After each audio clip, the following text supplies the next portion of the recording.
G'day, I'm Martin Isles and I'm coming to you today in this election season in a little bit of a different way. I'm with my good friend, Senator Eric Abetz. Senator Abetz is somebody who I wanted to highlight at this time because he and I share so many values. We share a Christian faith.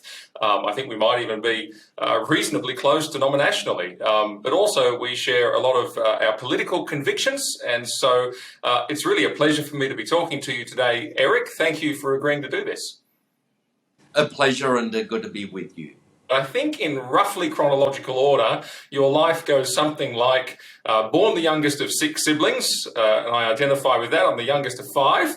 Then a farmhand, a taxi driver, a law student, a lawyer, a partner in a law firm in Hobart. Then you were a senator in 1994, and you've been there ever since in the Australian Senate.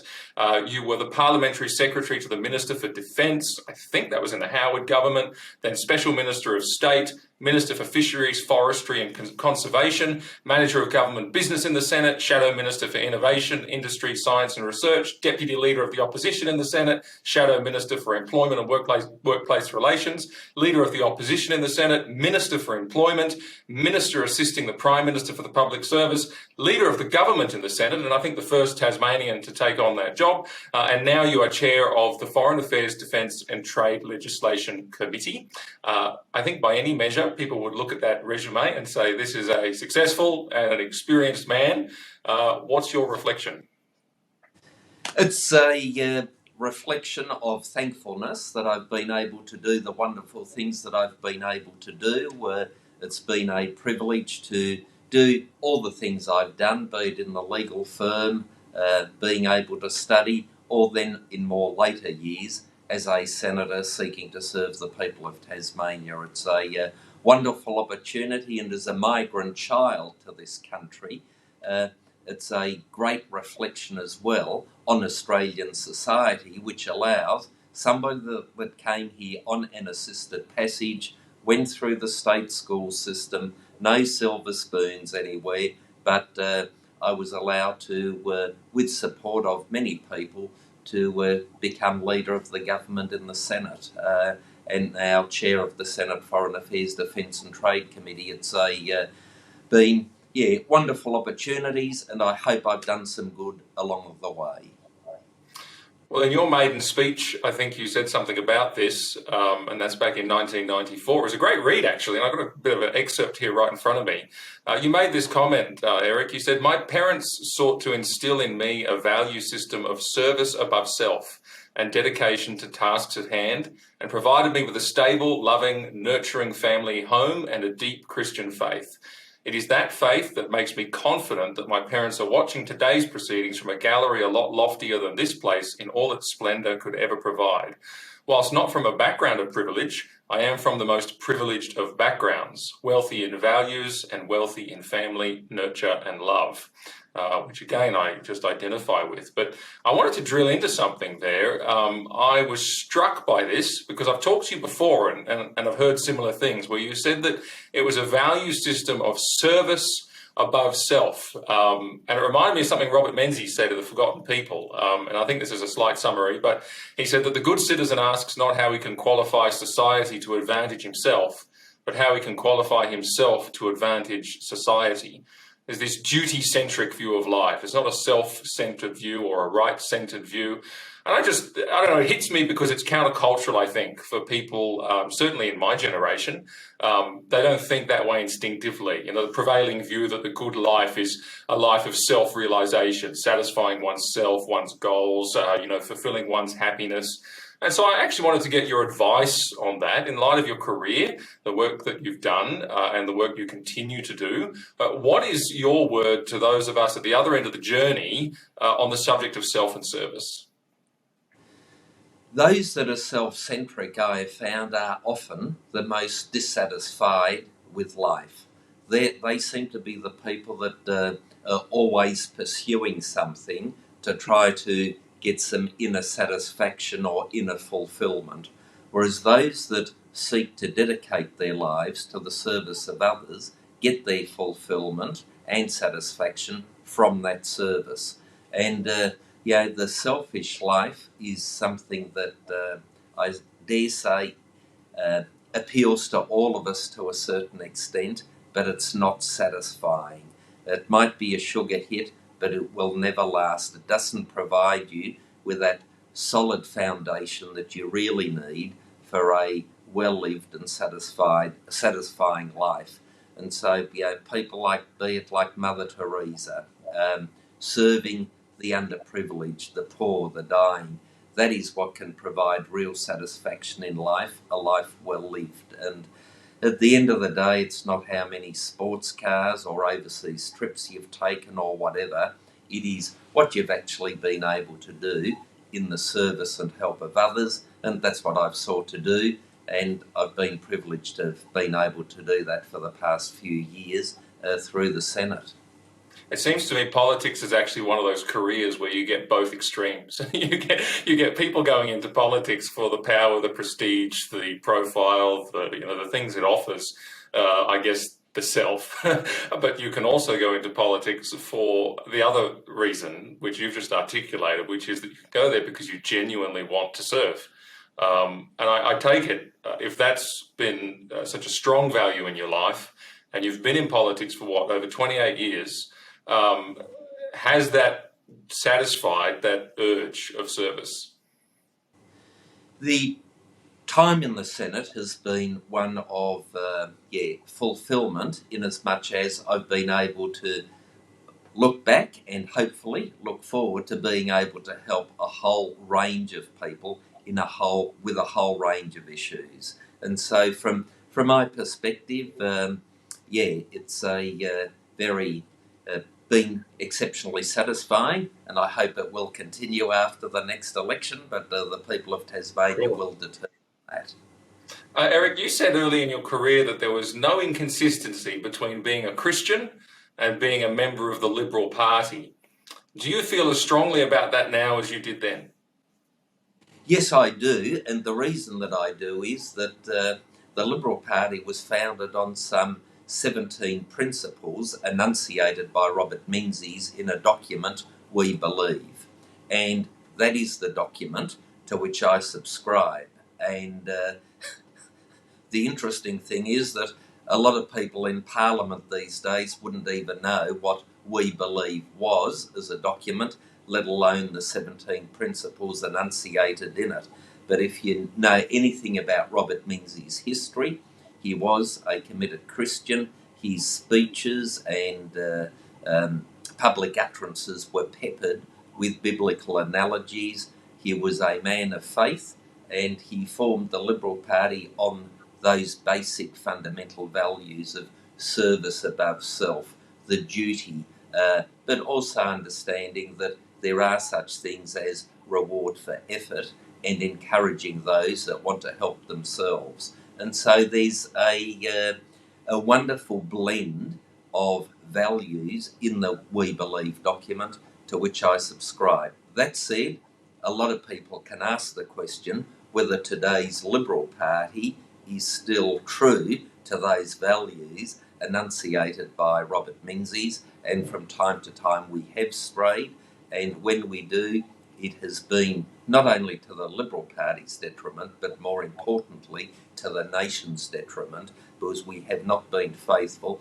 to a set of values and principles that I think are a wonderful blueprint for good government and good governance of our nation. So, I don't see any inconsistency at all, Martin, but what we need to do is stick to those principles. But how some people apply or ignore those principles is a matter of discussion.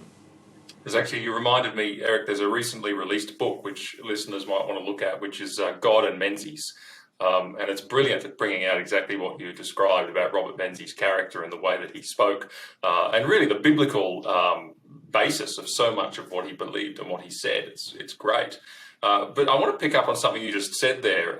One of the whole points we're making this election as ACL is we're trying to encourage people to vote for people, not parties. We're trying to say, look, find the wheat from the chaff and make sure that you understand who you're voting for at an individual level.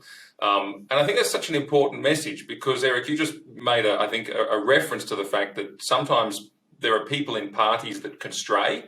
And people, I think, are a little bit disillusioned as I speak around the place about some of the straying that they've observed within the Liberal Party.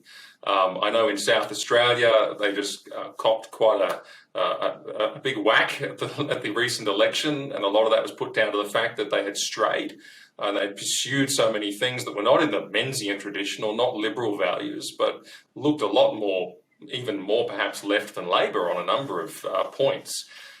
Federally, there's a sense of that people have. There's tensions in all the parties around the place, even in Tasmania at the moment with the new Premier. And I just wanted to zero in on that. What's your word to people who are thinking to themselves, I'm done with this lot, I'm never going to vote Liberal again, and I'm not telling people to vote Liberal, but what I am saying is maybe you're throwing the baby out with the bathwater when you have that attitude non-discriminately. Words of wisdom there, I think. What we need for every elector to consider is what does politics provide? No single candidate is a perfect candidate. No single party is a perfect party. And so what you've got to do is make a judgment value as to, if you like, the lesser of the evils on offer, to put it in the negative or to put it in the positive, who is the best out of the lot that is up for election. And sometimes you won't get the perfect candidate, and therefore you've got to make those judgment values. You've also got to ask the question, if one lot loses government, what will the alternative be like? And I still recall when the Howard government was in its death throes and people were saying, Eric, we need change. And I would ask, fine, what to or what from? And people couldn't quite articulate what they wanted, but they wanted change. And I think it didn't take them long to realise that the change, whatever it may have been that they craved for, was not a change for the better for themselves or for their country. So whilst they wanted to whack the Howard government for whatever reason, I think the Australian people didn't take too long to realise that getting rid of the Howard government wasn't the best thing and not in the national interest. So come election time, by all means, vote for men and women who have values and principles that accord with your values and principles, but then also determine the various political parties as to what values and principles they hold dear and whether they are reflective of the sort of values and principles that you want guiding our nation. And so that, I think, brings into stark relief or juxtaposition the dilemma that people have when they go to the ballot box. They have to determine which side they go for and which person they go for. So difficult decisions to be made, but don't throw the baby out with the bathwater is what I would say. And at the end of the day, you do have a choice to vote for individuals and make the best decision out of, and I say that about myself as well, out of not a perfect lot. Eric, I want to drill into some issues now and get your views on a number of the presenting things that ACL certainly supports and fights for, but that are presenting in our culture. The first one is that I noticed throughout your career, I've looked at a lot of speeches, your voting record, obviously I know you, you've been a real champion of freedoms, freedom of speech, freedom of religion, various other associational freedoms, the whole lot. And here's a great quote from a speech in 2017. You said, "The Australian people are rightly sick and tired of political correctness, which has been stifling our freedoms, including our freedom of speech. The destructive and divisive victimhood industry needs to be reined in." And I wanted to ask you a question. What do you make then of the modern idea that's out there that freedom is harm? You know, because free speech means that people are going to be speaking unpredictably, then it could harm people. Therefore, it can't be trusted. Therefore, we need to control it. And you see this everywhere, from online censorship through to so-called hate speech rules, through, and so it goes on. What is your take on that? You know, is it freedom versus harm? No, it's not freedom versus harm. In fact, freedom protects us from harm, and it's freedom of speech, freedom of ideas, that finally allowed people to realise that the world is not flat, but is a globe, that it's round, we have learned a lot of things, but people died in pursuit of the belief and wanting to educate the public and advocate that the world was in fact not flat and was round, or that it went around the sun, or whatever the various scientific endeavours and research showed. If that would have been completely and utterly stifled because it upset certain sensitivities at the time, we would still be in the dark ages. And so what we need is the capacity to engage in discussion robustly, albeit respectfully. We should always be respectful, but there's no harm done in disagreeing, in saying, that's your point of view, that's my point of view, let's really test these ideas, clash them up against each other respectfully, but clash the ideas, the evidence, etc., and then allow us to move forward in whatever way the facts fall, whatever way the cards fall. Now, there's this sort of view that if you disagree with me, Martin, I'm offended, and therefore you shouldn't disagree with me. Well, that is no way for me to conduct myself, or indeed a society. What you need is the individual strength to be able to accept that if somebody disagrees with you, that's their right, and if you want to feel offended, you know what, that's your choice. And so the idea that freedom needs to be stifled to protect certain people, and look, yes, there's no complete freedom for me to drive on the wrong side of the road, because otherwise people might get killed. So you have to balance these things up, but when it comes to freedom of speech, freedom of association, freedom of religion, those basic freedoms, they have to be sacrosanct, they have to be protected, and you've got to look after people as well with whom you might actually disagree, and say, whilst I disagree with them, I actually want to protect their right to be able to advocate that point of view. And so that, I think, is the great Australian ethos as well, where Menzies, when he was in his heyday, wanting to ban the Communist Party of Australia, and the Australian people didn't vote for it. Did that mean that they were pro-communist? No, they were pro-freedom. And they said, whilst we might have an anti-communist stance, we will not vote to disallow the Communist Party. They should be allowed to advocate for themselves. And of course, the people of Australia rightly rejected them at the ballot box as a political party, but accepted that they should have the right to exist. Yeah, it seems to me that maybe that's one of the lines, isn't it? There's no point trying to secure a world without disagreement. Is it some utopian dream that's never going to work? I wonder how that Communist Party vote would go today. It's a really interesting anecdote, actually. Eric, you make these points about freedoms in general, particularly freedom of speech. One of the things that's been going on lately is the religious discrimination bill, and the sort of disappointment over the fact that that fell at the last hurdle. It seems to me that detractors really focused on this argument. They were sort of raising the bogeyman of, if Christian schools are allowed to be Christian, then, they're going to harm students, they're going to harm staff, we need to take those rights away from them. It was the same with protecting statements of belief, which I think you've just addressed, where they said, if people are free to make religious statements, what a bunch of bigots, look at all the people they're going to hurt. Particularly on the Christian schools point, what's your take on that whole controversy? First of all, very disappointed that we were not able to get freedom of religion legislation through the Parliament. It is one of our fundamental freedoms as human beings.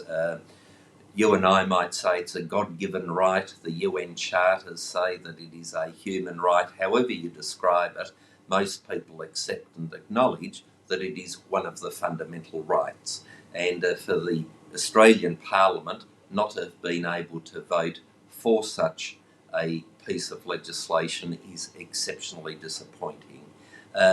Look, the discussion basically boiled down to whether or not a particular group of people might feel offended or not as comfortable as they otherwise might in a particular school and schooling system. And my view is that mums and dads have the right to send their children to a school of their choice. And it seems to me that if mum and dad have a particular view, then they're entitled to have their children schooled in that particular value system and ethos. And that is why we allow Jewish day schools, Muslim schools, and Christian schools. And one thing that has disappointed me deeply is that the attack has been on Christian schools in relation to issues sexuality. Why no commentary has been made as to why an Orthodox Jewish school or a Muslim school might hold to those same values even stronger has been airbrushed out of the public discussion. It's been a wholesale assault on the Christian faith, not a discussion that most of the faiths have similar views and values when it comes to a matter of sexuality. And the thing that astounded me about all this discussion is, if you don't believe in Christianity, if you don't believe in heaven and hell, if you don't believe all these things, what does it matter if somebody teaches something that says you might go to hell if it doesn't exist, what's the problem? But some people say, oh, I'm still offended. It was like with Israel Folau, a situation where I came out in support of Israel Folau's right to do and say what he did. And look, people have different views as to how wise, good, bad, or indifferent what he said. As far as I was concerned, he was entitled to say what he did, and people take it or leave it. That is as it ought to be in our society. And to derail completely religious freedom legislation solely on the basis that there was this alleged group that might take offence at something, I just found very, very disappointing. And hopefully the next Parliament will be able to deliver genuine religious freedom, which allows people to have views on matters sexuality and a whole range of other issues as well. Are you optimistic about that, Eric, that let's say that the coalition government was re-elected and had a working majority or could get crossbenchers on side, that the religious discrimination bill or a piece of legislation like it could get a second airing? I would like to think so, but it would depend, one, on the coalition being re-elected, and two, the size of its majority. And the difficulty that we had was there was such a slim majority this time, it only required a handful of people to say that they weren't willing to vote for the legislation that saw it being derailed, which was a matter of great disappointment. Yeah. Moving on the freedoms issue, this is something that struck me. I've been following your social media lately and, just keeping across the things you've been saying. And you've actually been one of the few people, I think, within the government who sort of decided to say something on the record about the whole issue of mandates, which I know is a big concern for many people. And I've got a quote here again. You said, "For the record, I'm vaccinated and encourage people to follow suit. But also for the record, I will not shun those who hold an alternate view. Robust discussion and willing interactions are an integral part of a free democratic society, as is the need for respect and understanding of the other point of view. They're hallmarks of a civilized and more orderly liberal democratic society. Protecting freedoms, including of those with whom we might disagree, is vital. Our failure to do so will have corrosive long-term consequences." What are the consequences you're concerned about, particularly in this policy area? Well, it's this shutdown mentality that I happen to have the dominant view, and we are seeing this with doctors now, in particular in the medical profession, that there seems to be a dominant view in relation to vaccination, and be it ivermectin, hydroxychloroquine and other methodologies. And what I've said is all this stuff is way above my head. But qualified people, professors and doctors, should be allowed to enunciate their views and their assessments without being struck off from the medical register or having their Facebook pages closed down, or indeed being denied to go to the football or wherever. Indeed, I was horrified during the lockdowns and all the rest. I couldn't go back to Tasmania without being vaccinated, without going into isolation for a fortnight. So I stayed on the mainland until the borders opened, and I went to a coffee shop with a friend in New South Wales who demanded not only my vaccination certificate, which I was able to supply, they then wanted proof as to who I was. And of course I wasn't driving, I didn't have my driver's licence. And so we finally came to an agreement that my friend and I were allowed to sit outside. Oh. My friend was willing to vouch for the fact that this is Eric Abetz. You know, he happens to be a senator, and if you don't know that, that's fine. But, you know, this isn't made up sort of stuff. But, completely over the top response. And in a free and caring society, you know, being vaccinated, I was of the view, and I would have thought everybody ought to be of the view, those that want to be vaccinated have the protection of that vaccination, whatever it might be. So why should I, as a vaccinated person, live in fear of the unvaccinated? It just made no sense to me at all.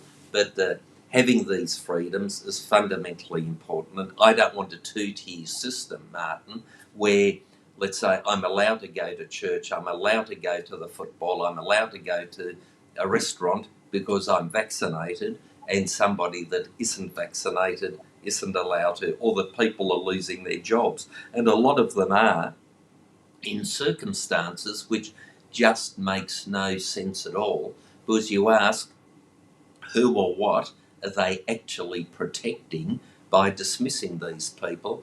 And I've written to universities, technical and further education institutions, private enterprise, where people are being sacked because they're not vaccinated. And I think we need to look after each other in a manner that says, look, we need to look after each other and not have a two-tier system. So it seems to me, Eric, that your consistency comes through on that point, which is that you're somebody who believes in these cardinal principles of freedom, and that has carried over into the COVID situation, the vaccine situation. What I've seen over and over again is people who believe in all of those things, but because of fears or whatever, in the moment they've almost panicked and thrown all the rule book out the window and done away with the principles, and just forgotten what they believe, and forgotten these inviolable cardinal rules that we abide by, and break to our peril. And it seems to me even that, we've got in the federal government, it's a liberal government that believes in liberal freedoms, free markets, and also liberal understanding of freedoms and rights. It seems to me that maybe the government did that as well. What do you think is, you're one of the few, there's a few that have stood up and said, hey, we're all getting a little bit out of control here. But it seems that within the engine room of the decision-making of the government at the moment, that sense is not there.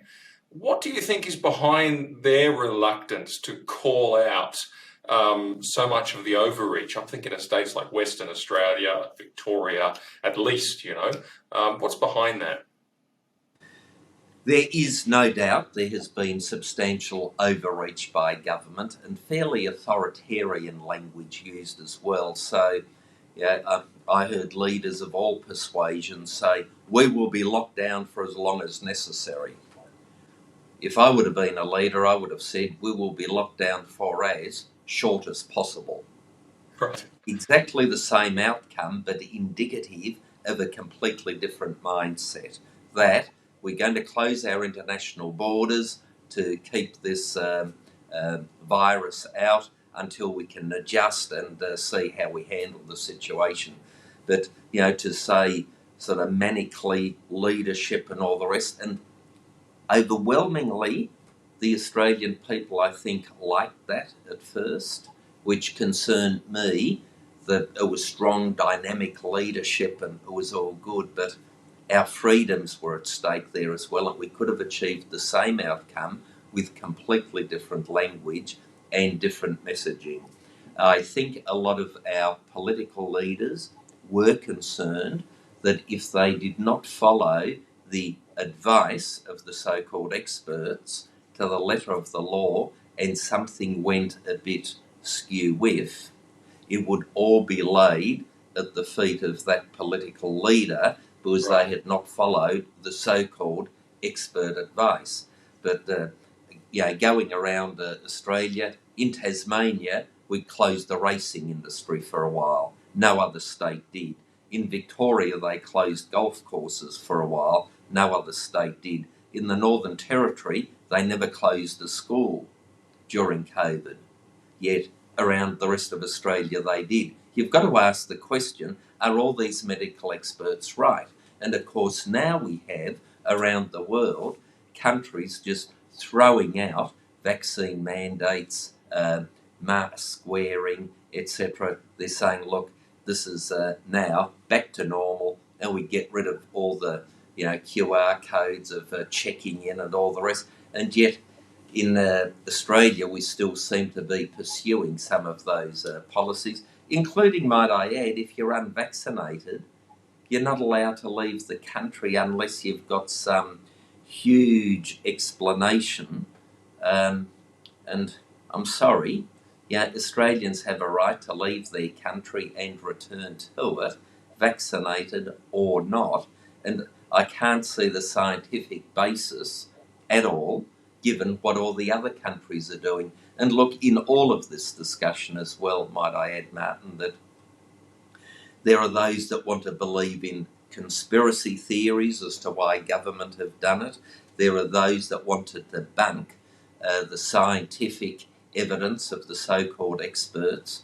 And I say to people, I don't care what floats your boat in this discussion. You have a right as an individual to determine whether or not you're going to be vaccinated. Be it a conspiracy theory that floats your boat, or you passionately believe it's true, or you passionately believe that the science is not on the side of vaccination. It is up to you to make that decision. And the Australian Immunisation Handbook used to tell us, right up until the point of COVID, that only legal valid consent, it is only with legal valid consent that an immunisation or vaccine should be administered. And that means no undue influence, no manipulation, and no coercion. Well, I'm sorry, being told you will lose your job is, I think in anybody's language, undue influence, if not outright coercion. So those principles that had been written in for decades, and people understood them as people's right to determine whether or not they'd be vaccinated or immunised, all of a sudden got thrown out the door. And I sort of thought to myself, excuse me, these are time-honoured values. We can't just discard them lightly. What precedent do we set ourselves in doing this? So I think there has been, overall, a lack of strong leadership where there's only been advice taken from one quarter and not a totality of advice to get a well-rounded policy position. And the example I use, Martin, is it's a bit like the road toll. If the only source of my advice as a political leader was the road toll, well, our speed limits would be 40 kilometres an hour, because that way I could report no more road toll, I've got rid of the road toll. But our logistics task of getting goods to and from people, and people getting to and from work, visiting, tourism, etc., it would stifle our economy. So we've made a decision to set a speed limit of about 100 or 110, and that unfortunately assumes that there will be the odd road toll, but we have to balance these things. We can't just be focused on the road toll, because if we did, chances are we wouldn't even have cars at all. And same with COVID, it was COVID zero that drove us, rather than how do we manage it. And some of the heartbreaking stories that have come to my office of a husband not being allowed in to hold the hand of his dying wife in an aged care facility because they were in lockdown, because they were scared of COVID, was just way over the top, completely disproportionate, and that the mental scarring that will be left with many people for a long, long time because of this overreaction is going to cause, will have a legacy all of its own, along with, might I add, the economic damage which our children and grandchildren will be paying off for the rest of their lives. So very frustrated by some of the lack of well-rounded, proportionate leadership in this COVID situation. Yeah, I resonate completely with the fact that I've spoken to so many people who have been harmed or hurt or, otherwise had their lives turned upside down by the overzealous regulations. I have a theory, Eric. I mean, Australia is starting to get left behind the rest of the world in terms of coming out of the crisis. There are many European countries now in the UK that have dropped everything, including international travel rules and all sorts. But so long as we've got a state like Western Australia continuing, I don't even think they've taken their masks off yet over in Western Australia. So long as we've got that going on, it seems to me the country won't go forward, because there's been this sort of let's all move together kind of attitude, which means that the most authoritarian state government kind of gets to set the tune because everyone's waiting for them to get over themselves. I do think that that's what's going on at the moment. Western Australia has been a laggard in this regard, and I was surprised at the huge popularity that the West Australian Premier gained for a short period of time, because people believed the delusion that he was keeping them safe. And COVID is going to visit each and every one of us sometime, according to the scientific evidence, and how it interacts with us will be determined according to a whole range of factors.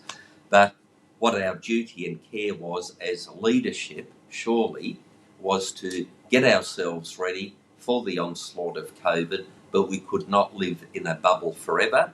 Get ourselves ready, and that is why at the very beginning, remember, we just needed to have these restrictions to flatten the curve, just for a little while, Martin. That's what we were told, and we needed personal protective equipment, get our hospitals ready and get enough ventilators. And I think we bought thousands of them, and I think we'd be lucky to have used about 100 of them around Australia. So it's, but look, all that, we didn't know what we were dealing with, and so at the beginning I can understand the reaction, but it then limped on for month after month and then into years, and that is what concerns me, that there wasn't a proportionality of public policy, and certain medical people with a certain worldview as well dictated policy, and the leadership of the country, be it Liberal, Labor, state or federal, were not willing to really come to grips with some of the other issues at stake. So disappointing, but that said, I think Australia can be relatively thankful for the way we have come through COVID in relation to our economy and people's health, and the fatality factor has been relatively small in comparison to other countries. We could probably talk about COVID for the rest of the day, Eric, which is not what I want to do. I want to pick up a couple of other areas which are important outside of COVID. I do worry sometimes that people have allowed the COVID thing to make them forget about so much of the other things that are actually going to be important long term, and there are more. And you're a quotable guy, so I've got another quote here which I want to drill into. This is from your maiden speech as well. This is about family. You said this. You said the family is the fundamental and essential unit of our society. Strong families build strong nations. Strong families provide shelter and nurture for all their members from the rigours of day-to-day life. The family is a haven in which to seek solace. If we let down our families, we let down our nation. I join with King George V, who was quoted by Dame Enid Lyons as having said, "The foundation of a nation's greatness is in the homes of its people." Unfortunately, the rate of marriage failures, youth suicides and delinquency and a lot of other social ills can be traced back to the very real pressures being placed on the family unit. And I totally agree. I think so much of what goes on in social policy advocacy actually is solved in the family. There's so much of that. But I have a theory, Eric, I wouldn't mind getting your thoughts. There are those like yourself who I know say that the social fabric is the most important thing, supported by the sorts of policies that conservatives are routinely criticised for, the preservation of marriage, the nuclear family, gender identities, pro-life, all this kind of stuff at the beginning and end of life. It says family and virtue is the foundation stone really of a good society. That's at the top of the pyramid, it's the pinnacle. I encounter a lot of others, including people who would call themselves right of centre, where there's a different view, maybe a slightly more libertarian view, where they say, no, actually the highest value is the economy, it's the dollar. The foundation stone of a good government is a government that makes the economy roar and go faster, faster, faster. Which of course means that they may even start to erode some of that family unit by trying to get everyone into work and all the rest of it and just firing up the dollars. And that's the highest value. What's your thought? I find that division in the Liberal Party, actually. What are your thoughts on that distinction? I don't believe that it's a valid distinction, and you can do both, and you need to do both, should do both. Because a good, healthy economy is what provides people with employment. And what is the best sort of social good out of employment is that people that are employed have the benefit of, in general terms, a better mental health, better physical health, better self-esteem, better social interaction. And that applies also to everybody in a household of somebody that's employed.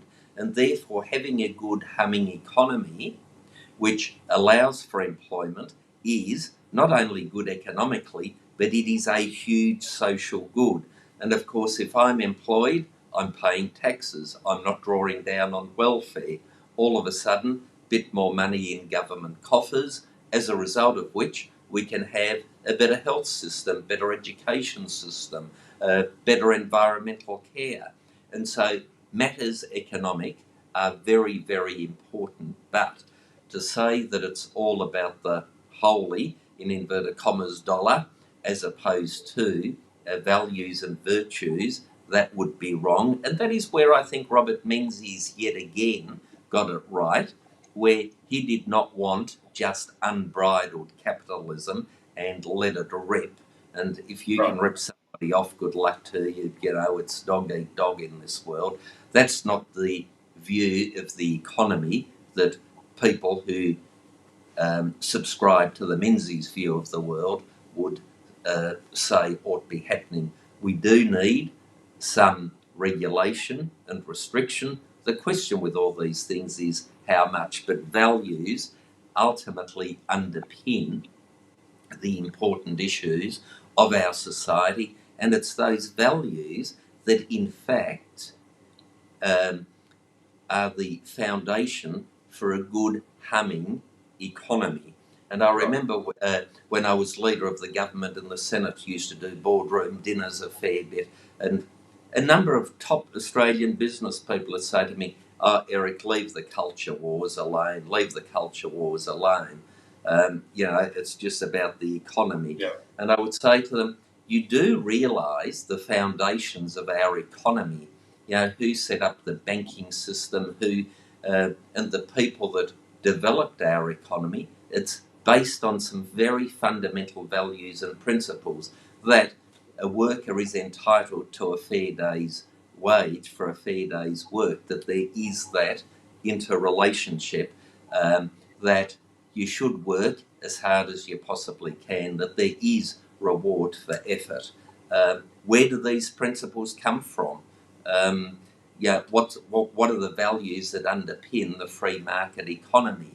And it's only when they stop and think about it that they say, oh, we can now see what you're saying. But the fact that Australia's top business people were not immediately of the view that there has to be some important underlying foundation values and principles underpinning the economy is a matter that was of concern to me. And now a lot of these business people are into the woke. They all of a sudden realise that there are values, but now it's all about matters woke rather than the fundamental values and principles on which their economy, on which their business was in fact founded. It is very well said, and perhaps better articulated than my question in your answer. So let me point out one thing. You've got a Tasmanian Senate colleague, Claire Chandler, and she's been championing a bill for a little while now to protect women's sports. And this is an issue that's really come into the forefront with the Leah Thomas debacle over in America. There was this biological male swimmer who won the national championships. I think it was the 500-yard freestyle event they have over there.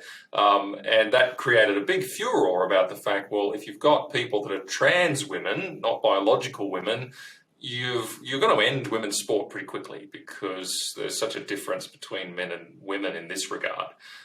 What are your thoughts on Senator Claire Chandler's bill to preserve the integrity of women's sports? Claire Chandler's bill deserves support. As I move around the community, I think it would have, 97+% support, overwhelming support. People understand that there is a difference between the biological male and the biological female. It has been thus from the beginning. It will continue to be so, irrespective of how people want to deconstruct the very basics of nature.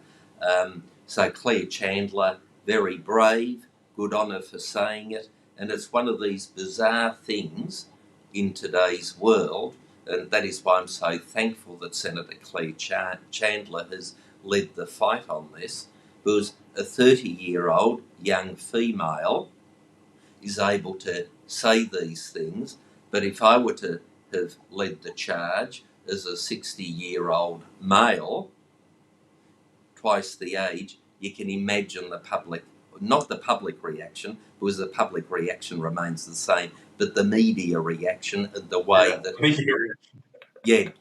that one is portrayed. So we no longer examine that which is actually said, that which is actually promoted, that which is actually advocated. It is who said it, or the colour of their skin, or their sex, or their age. We have to get back to listen to what is actually being said, and this concept of identity politics is just so dangerous, so corrosive. And it was Martin Luther King himself who said, it's not the colour of my children's skin, it needs to be the content of their character which is judged. And so my view has always been, I don't care who says what, I analyse what is said, and I'm not going to deconstruct what they've said because they happen to be male or female, gay or straight, black or white. They are irrelevant considerations as to the truth or otherwise of that which they are seeking to espouse. Claire Chandler, big tick, full support. She's doing the nation a great service, and I just wish the Australian Institute of Sports and other organisations followed the lead of Senator Chandler. They would have the overwhelming support of the Australian population.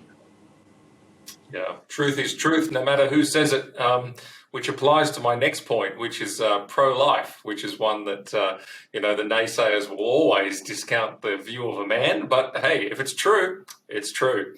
And I must say, one of the standouts from your 28 years in politics is that I think you've got an absolutely consistent pro-life record, which has not always been easy. It's been a very controversial issue for a long time. I looked at some motions that went through the Senate over recent years, and you've opposed Medicare funding for late-term abortions, the introduction of exclusion zones around abortion clinics, liberalising the availability of the abortion drug, RU 486. You voted against granting territory rights to legalise euthanasia, which is the other end of the pro-life spectrum at the end of life, and more besides. Why then do you take a different position? I mean, I know a conservative view that's put forward, well, a so-called conservative view that's often put forward, is that abortion should be safe, legal and rare. I take it you don't agree with that. I don't agree with the view that abortion should be safe, legal and rare, because you've got to start with a proposition. What is an abortion? It is the taking of a human life.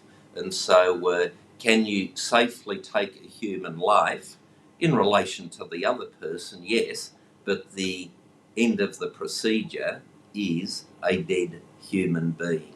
So please don't tell me that it's safe. You can then say, is it legal? Well, you can make any law that says that killing of unwanted people is legal, or that somebody of a particular physical characteristic is allowed to be killed. Well, that might make it legal, does not mean it's right. And then that it should be rare, I sort of agree with that, but it shouldn't occur at all unless it is needed for the preservation of another human life. And so that's the only part of that three-word slogan, safe, legal and rare, that I can understand that in some circumstances the taking of one life in the preservation of another life can be justified. A difficult decision though it is something that can, I think, be reasonably, logically and fairly made out. Yeah, look, one more issue from me, Eric, I totally agree with you, even though I framed that question in a way like I might not agree with you. Of course I do. But one more issue I want to nail before closing out, and that is something I noticed again from your maiden speech, which was very prescient, I think, given where things are at now. You made a comment about internationalism in our domestic lawmaking. You said you support a federalist system of government, the rights of citizens of each state to largely determine their own social and local policies. And you said, I'm concerned at the trend to internationalism in our domestic lawmaking. Let us learn from our fellow world citizens. Let us discuss and debate their ideas, but we should never forego our national sovereignty. I think a lot of people are sort of very aware of this at the moment. Sometimes it can trend into the conspiratorial, but there's something very real here, which is, you've got these groups like the World Economic Forum, and when people hear the way they talk, when they have their Great Reset meeting and they say you'll own nothing and be happy, and everyone goes, what on earth is this? And when they look at some of the things coming out of bodies like the UN, and it's just a different world. And there's a lot of people there that have a very statist view of the world, highly socialist, highly communistic kind of approach to life. I want to ask a question. I think people are really concerned about this, and perhaps maybe too concerned, thinking that the government is some kind of puppet. Now, I don't think we're going to go there. However, how much of a concern is this trend, internationalism in domestic lawmaking? It's very concerning from my perspective, because once again, a lot of lawmakers will not discuss the issue at stake. They'll just say every other country's doing it, or the United Nations has recommended, or whatever the case may be. With a pandemic, the World Health Organization, at first they said it wasn't communicable between humans, and we then found out that Beijing was directing some of the commentary out of the World Health Organization. So keeping our domestic politics domestic is important, because if you let go of it, you'll never be able to get control. And I think that was one of the fundamentals of the people of the United Kingdom voting for Brexit. They wanted to get out of the European Union because the English Parliament, the mother of all parliaments, Westminster, could pass legislation only to have an organisation in Brussels saying, no, Westminster Parliament, you cannot legislate for this, even if it's for the good of the people of the United Kingdom, democratically determined by them. We will not allow you to do whatever you want to do. Well, that is when people give up on democracy.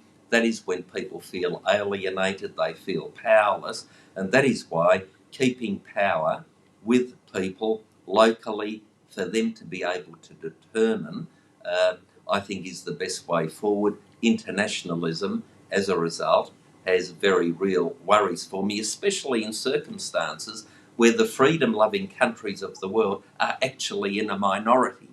And therefore, if you are a freedom-loving person in a freedom-loving country, why would you seek to outsource social policy to a group of people that are not committed to freedom and to democracy and to the rule of law? And so, we have, as we speak, the Human Rights Committee of the United Nations having such great human rights exponents as the dictatorship in China. Really? How does that work? 1 million of their people in concentration camps, but they sit on a Human Rights Committee? How does that work? And so why should we in Australia, that have freedoms unparalleled, subject ourselves to the criticisms of the UN Human Rights Committee? And they find all sorts of faults with us, might I add, but interestingly enough, you'll find they'll never find fault with North Korea or Cuba or some of the other recalcitrant countries in the world. And so, coming back to the point, protect your rights locally and nationally, and make sure that we do not sell ourselves out to the dictates of people who are on the world stage, courtesy of tin pot dictatorships and corrupt regimes, trying to tell us in Australia how to do our business as a body politic. It's interesting. You made a good point there about Brexit. The people in the UK didn't want the European Union. It was other people that wanted the European Union. You made the same sort of connection, for example, with the women's sport issue, which is that on the ground, the ordinary person thinks one way.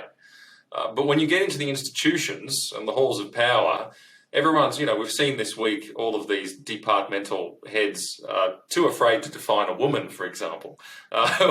Senator Alex Antic has been going around saying, what is a woman, to departments that should have an answer, and they either can't or won't answer the question. And I'm thinking to myself, the average man looks on and thinks, this is madness. There is a disconnect on some of these issues. How do you keep your feet on the ground and not lose touch, I suppose, with what the ordinary person is thinking about this stuff?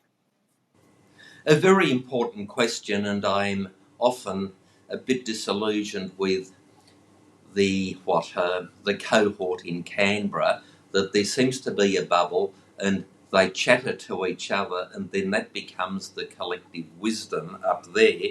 Yet as soon as you come back to the ground level, you realise that there's this complete disconnect between that which the elites are talking about and that which is the aspiration of the average person. So it then takes, if I might say, a degree of courage, backbone, and a strong foundational belief system to stand up against that chattering class and the zeitgeist that seems to be overtaking things in Canberra. So Senator Claire Chandler, as I said before, a big tick. But it then also comes back to, why are people in Parliament in public life. And look, I took a pay cut to get into politics. I would like to think that if I ever get out of politics, I would be able to earn just as good an income, if not better. And therefore my motivation has never been that I need to keep this job simply for the income or for the status that I want to visit upon myself. I'm in it to make a difference, to either promote good things, defend against bad things, and put Australia on a track and our society on a track that will see the greatest benefit for my fellow Australians. So if you're up there with a sense of service, it doesn't matter if a department or a journalist writes nasty things about you because you're whatever, because you don't have a particular view on transsexualism or whatever else the issue might be. You just need strength and a commitment, and I hope throughout my parliamentary life I have been and will continue to show that I'm not interested in what the latest trendy fad is. I'm more interested in what is of benefit to the community at large. And deconstructing family, deconstructing male, female, the binary system, etc., serves no useful purpose. And I was in one committee where Senator Antic asked the question, and the bureaucrats, even the top medical fellow, had to say, I'll take it on notice.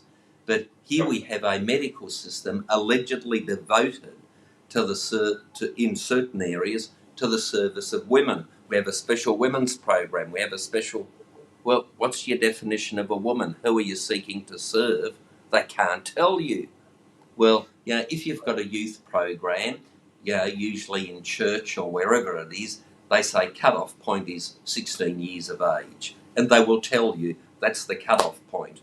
Male, we have a special women's program, but we can't tell you what a woman is, so we can't really tell you who's going to be the beneficiary of the program. How does that work? How can they sit there in their offices in the glorified atmosphere of Canberra and actually think that they are seriously implementing good policy? All they're trying to do is protect themselves from criticism from the woke, and therefore they try to crab walk away from a definition instead of saying, look, it is important for a whole range of reasons and for the vast bulk of the community to have that distinction between male and female, and for those who, for whatever reason, don't fit into that neat binary situation. And there are some people who mentally, psychologically, or indeed physically don't fit into that neat category. We as a community have to be sensitive and supportive of those people and not alienate them. But that doesn't mean we have to alienate the other, let's say, 99% of the population that do feel comfortable with a binary system. And that is where Canberra and a lot of the public commentary these days have lost track of how to run a good, functioning, united society, which ultimately is for the good of all the people of Australia. That's what I seek to do in my role. And Martin, good question. I think we've come almost full circle, Senator, because we started with the attitude of service, and you mentioned there that one of the protectors in that particular field of making sure that what you're doing is not disconnected from the people is an attitude of service. So that's come full circle, and I just want to make a note as we close, which is that with ACL, what we're doing at the moment is, as I said, we're trying to get people to consider people, not parties, when it comes to this election season, and to compare the record of people, particularly on the issues that we're concerned about, and make sure that they are voting for the good guys. And so that's what this interview's been about. It's been about going through the sorts of things that concern us, that concern our supporters, so they can get a view of your record. And if people decided off the back of that they were keen to have you in their vote at the top of their preferences or near the top of their preferences, they can do one or two things. if they're a Tasmanian, because you're a senator for the state of Tasmania. And so all Tasmanians will have your name on their Senate ballot, which is the big white one. And there's two ways. There's an above-the-line vote or a below-the-line vote. There's a big black horizontal line across the page. And above the line, you've got the names of all the political parties, and you can number the political parties. You're a member of the Liberal Party, or if you want to follow through on what ACL is recommending to do, which is a below-the-line vote, you don't put the numbers above the line, you put them below the line next to the names of the individual candidates rather than the names of the parties. And Eric, they will find the name Eric Abetz on their Tasmanian Senate paper. It will be third down the column on the Liberal Party column, and they can put their number next to you if that's what they would like to do. So that is how people can act in light of this if they like what they heard. But otherwise, I'm very grateful that you came on and gave us so much of your time when you're so busy. And I want to say thanks for your 28 plus years in the Senate. Here's to another 6. We'll find out in roughly a month, Eric. So thank you so much. Thank you very much. Thanks for having me.